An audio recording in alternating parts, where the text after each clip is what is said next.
Praise the lord.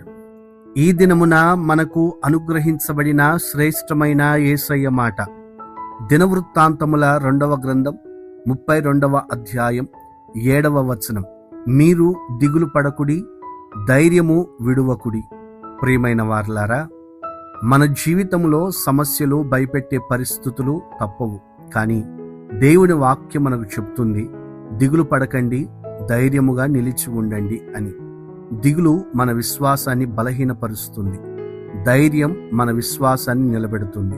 యెహోషువ గ్రంథం 1వ అధ్యాయం 9వ వచనములో, నిబ్బరం కలిగి ధైర్యముగా నుండుము, దిగులు పడకుము, జడియకుము, నీవు నడుచు మార్గమంతటిలో నీ దేవుడైన యెహోవా నీకు తోడైయుండును. ఈ వాక్యం మనల్ని అన్ని విషయాల్లో ధైర్యపరుస్తుంది. మీరు ఎదుర్కొంటున్న సమస్యలు ఎంత పెద్దదైనా దేవుడు మీ ప్రక్కన ఉన్నప్పుడు మీరు ఓడిపోరు. దిగులు చేత మీ మనస్సు కృంగిపోనివ్వకండి. దేవుని సన్నిధిలో ధైర్యముగా నిలిచి ఉండండి. ఈ మాటలు వింటున్న ప్రియ సహోదరుడా, సహోదరి, దిగులు మీ దృష్టిని దేవుని నుండి సమస్యపైకి మళ్లిస్తుంది. కానీ ధైర్యం మీ దృష్టిని సమస్య నుండి దేవునిపైకి త్రిప్పుతుంది.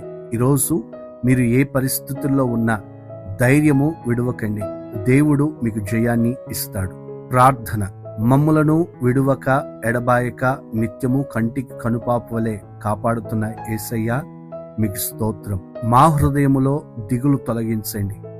ఏ పరిస్థితుల్లోనైనా ధైర్యముగా నిలబడగలిగిన విశ్వాసాన్ని మాకు అనుగ్రహించండి. మీరు మా ప్రక్కన ఉన్నారు అన్న వాస్తవాన్ని ప్రతి ఒక్కరూ గ్రహించున్నట్లుగా మీ సహాయము అనుగ్రహించండి.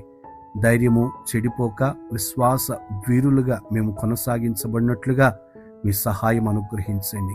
ఈ మాటలు వింటున్న ప్రతి ఒక్కరి జీవితాల్లో అట్టి ధైర్యమును కలుగజేసి ఆశీర్వాదకరంగా నిలుపమని యేసు నామమున ప్రార్థిస్తున్నాము తండ్రి. Amen, amen. God bless you. దేవుడు మిమ్మును దీవించునుగాక.